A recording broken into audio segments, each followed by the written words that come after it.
Hello, these are our red bananas and we've got two of these, otherwise known as Ensete Ventricosum Maurelii, the Abyssinian red banana. And we keep two of these in very large planters on our sunny patio, and you can see the video about how we made those planters and how we've looked after these Ensete Maurelii on my channel. But unfortunately, they're not hardy throughout the British winter. Any temperature below 4 degrees centigrade and these will simply die. So we have to take steps to protect them in the winter time. And there are many different ways of protecting the Ensete Maurelii through the winter time, but we've developed our own specific technique, and that's what I'm going to share with you today. So let me just talk you through what I'm about to do. The first thing is, unfortunately, tragically, we're going to cut all these wonderful, huge leaves off. And that's a real shame because we've spent all summer cultivating these fantastic structural and architectural leaves in the garden. But now it's all going to come to nothing. But that's just the way the seasons work in the UK. And don't worry, because next spring they'll all come back to life and we'll get an even better show as the root systems develop.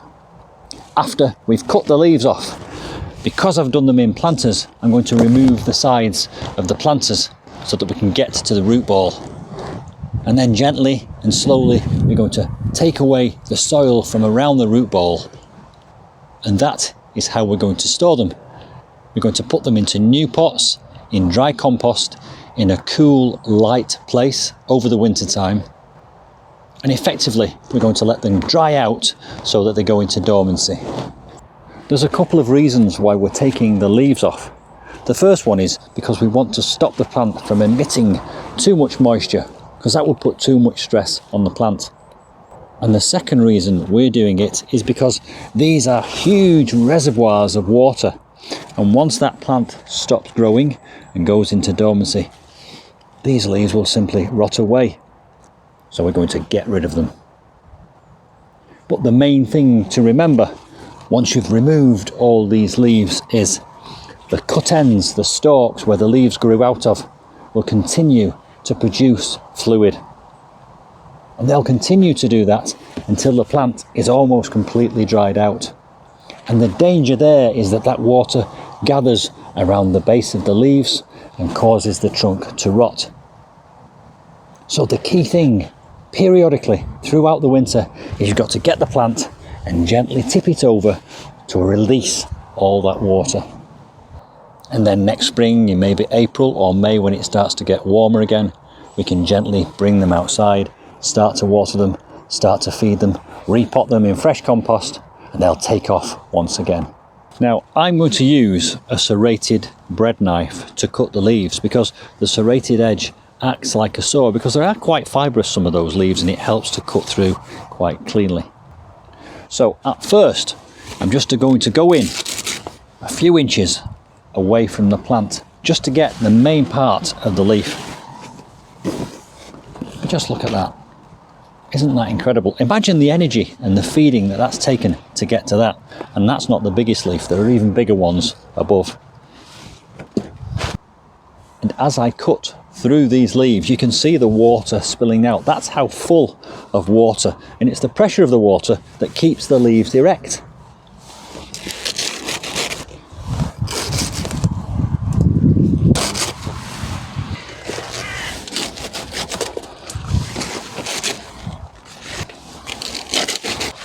One of the benefits of cutting all the leaves off is it does make the plant a little less cumbersome, somewhat easier to move. So I've got the bulk of the leaves off there now. What I'm going to do now is a little bit of tidying up. I'm going to take the leaves back almost to the trunk. And what I'm going to do is I'm going to put a diagonal cut on them, which will allow the water to fall away. Just look at the structure inside there. And look at the water that pours out. They're like huge sponges. And in here, if you're not careful, is where all the water will gather. So it's important, as I've already said, to tip these up periodically and let that water escape, and it will gather at the base of each leaf. So there we have it. What used to be a rather stunning and beautiful red banana has been reduced to a trunk. The trunk is in fact made up of the leaves. So the next thing I need to do is dismantle this large planter so that we can easily get the root ball out of the pot.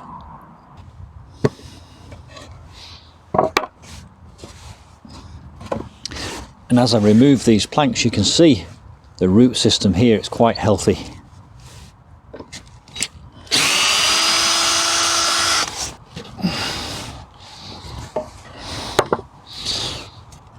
What's emerging here is the polythene bag, which we put underneath the root ball to help it retain moisture, so that all the water that food that we give to this plant doesn't drain away. So we'll see that in a bit more detail in a moment. But look at these lovely roots. It's almost pot bound, but not quite.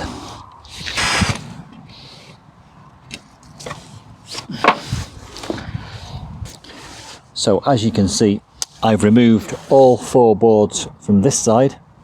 I had to leave one at the bottom of the other side because I couldn't get the drill to catch on the screw, but I think that gives us access to the root ball. Here's that polythene bag, which is actually a compost bag, which we placed in there, and you can see us doing that in my vlog where I told you how to create these planters on my channel. So that's been in there all year, and it's helped to keep that root ball nice and moist. So the next thing I'm going to have to try and do is make an attempt to get that root ball out of this loose frame. And when I've done that, I'm going to start taking all the compost away. But before I do that, I'm just going to pick up all my loose screws. My objective is to get the plant out of here, remove a lot of this soil so that the root ball fits snugly into this pot with some dry compost, and that's where it will stay for the rest of the winter until next spring, and won't be giving it any water until it comes back outside and is replanted. We'll see how we get on. It might need a bit more persuasion with a spade or a fork, but for now I'm just going to see how I get on by putting some pressure on it.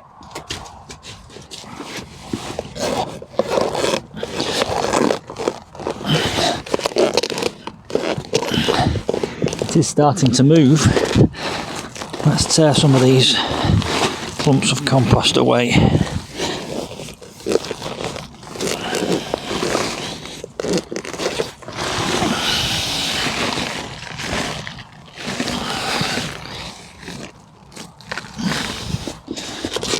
Move it that way a little bit. It's very heavy. It's like a great big bucket full of water, this trunk.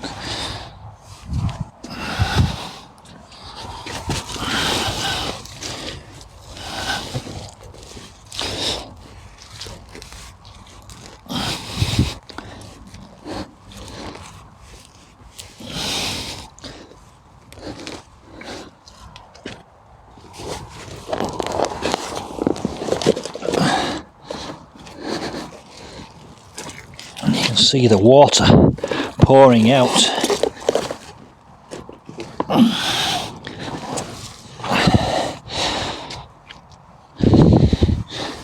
And out the plant comes onto the floor.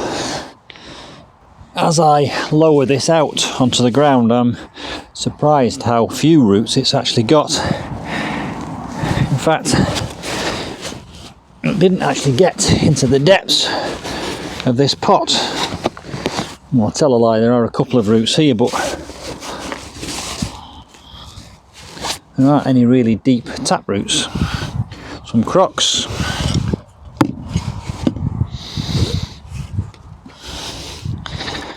Now let's have a closer look at this root ball. As you can see, it's quite shallow, so depth wise it's easily going to fit inside that pot. Width-wise, I might have to do a little bit of work rearranging some of the roots below this plant. I do want to rescue some of these big roots if I can, so I'm just going to gently tease away at the earth.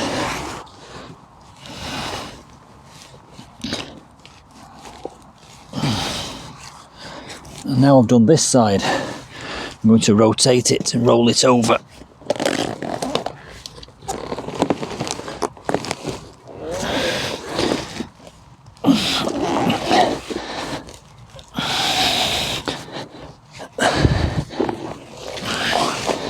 So much of the weight of this plant is in the water in these leaves.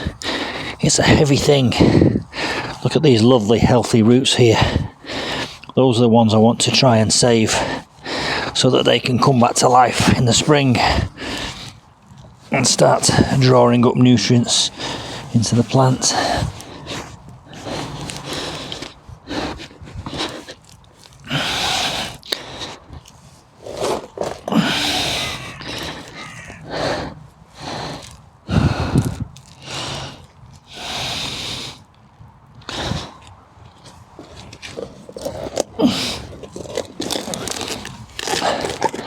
It's really very heavy.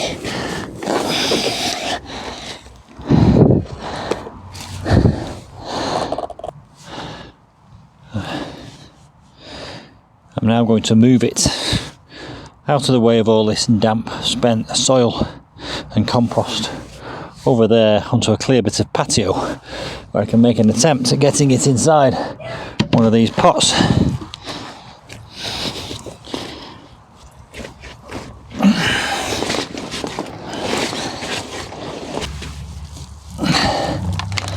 I like big dreadlocks, these roots. That's what they remind me of.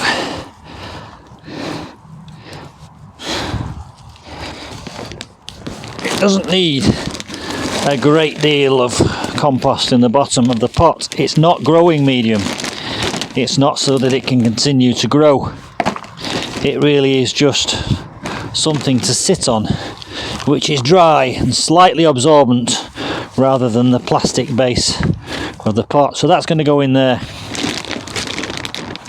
Now the two of us are now going to try and lift this, but before we place that in there, we're going to invert it so that as much water from that base can escape, because the worst thing we can do with this is have it sitting with damp around that root. Come on, John, let's try and lift this up. 1, 2, 3.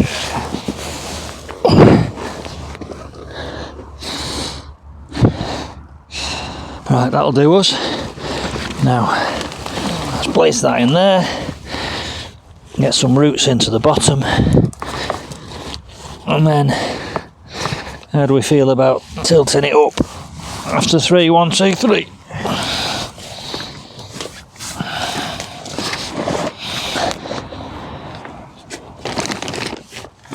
You might be thinking there's not a lot of room in that pot, and you'd be right, because there isn't, but there doesn't need to be, because it really is just for overwintering it. Some people take these out the soil and hang them upside down in a garage or shed where it won't freeze, and don't put any soil around the roots. But this is the method I've used for a couple of years, and it's worked for me. So this is the method I want to use again. I've never actually tried the hanging upside down from a rope in a garage technique, but I do understand that it's quite successful.